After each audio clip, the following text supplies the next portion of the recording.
One of the things that I would like to hear more about is I know that, you have these trips that you take teens on.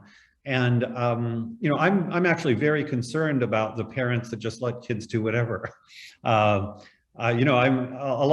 very much on the kind of structured end of alternative schooling, kind of the liberation end of Montessori, but the structured end relative to the radical ones.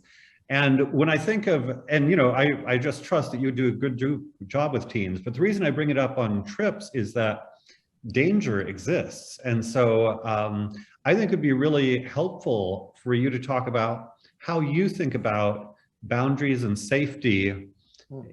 I want to say in a non-coercive way, but maybe that's not your language, but how do you kind of set the right sort of whatever it is, such that you can take kids, well, first maybe talk about the kind of trips you've taken kids on, and then how do you make sure that, you don't lose them all the time? Yeah. That way. Great question. I'm happy to talk about it. So yeah, my little travel company is called Unschool Adventures. It started in 2008 because I had a dying love for South America, especially Argentina. And I wanted to go back there. I wanted to work for myself. And I had recently met a large community of unschooled teenagers through Not Back to School Camp, the summer camp. And so I sort of smashed that all together and threw a trip out there, a 6-week trip to Argentina. And we had 9 teenagers come on the first trip. And that's pretty much been the model ever since. I've never had a desire to scale this up into some larger company and have other trip leaders going off. It's like, no, I want to be traveling here. And I enjoy working with these teens. And I get to learn about unschooled teens through the process. That's what has helped inform a lot of the writing that I've done. So yeah, I've been leading 1 or 2 trips a year pretty much since 2008, minus the pandemic. And we've gone to Argentina a number of times. We've gone to New Zealand, Spain, Nepal, Southeast Asia. I'm taking a group to Mexico in January 2022. And it's pretty much always a group of roughly a dozen 14 to 19-year-olds. They almost always come from the US. Sometimes there's Canadians. And so let me say a few more kind of introductory things, and I'll tell you about the risk management aspect of the trip.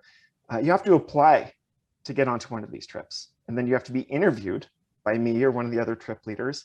And not everyone who interviews gets in. And the 2 things that we look for in these interviews is, do you know what you're signing up for? Like, did you read the webpage? Did your mom just apply to this trip for you because she thinks it's a good idea? Are you consenting to this? Do you know what you're getting yourself into?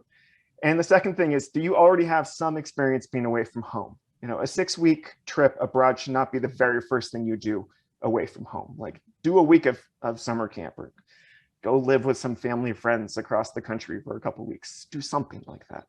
So it's a very it's a highly selected group of teens to start with, Michael. And that's, I think, a big part of the reason that we have a perfect safety record, and that no one's ever been, injured or lost or any sort of scary situation like that. And then on the actual trip, there are rules. I'm not a person who thinks that like every rule is some sort of horrible thing that we're doing to a kid. It's like, no, before they pay me any money for these trips, they get sent all the rules and agreements, and they have to consent. They have to sign off on every single one of these. And it's basic stuff like be nice and respectful to everyone else in the group. And other things like if you do, if you're drinking or you're doing any sort of non-prescription drugs, then, you're out, one and done, bye. There's also rules about sexuality. There's rules about, you have to sleep in the place where we say everyone's sleeping. And so there's a good number of rules, but when we're actually on the trip, there's a high degree of freedom and autonomy. And that's because I always loved the parts of the trips that I got to do as a teenager, where there was very little, I guess there was still structure, but we weren't being told to do with every minute of our time. It was those liminal spaces, those in-between spaces where we just got to like walk around the town with our friends and go find a cafe. That's what I loved the most. And I decided that should be the primary experience of these trips. And then we'll also do some structured like group hikes or cultural stuff. And so I create a framework. They have breakfast.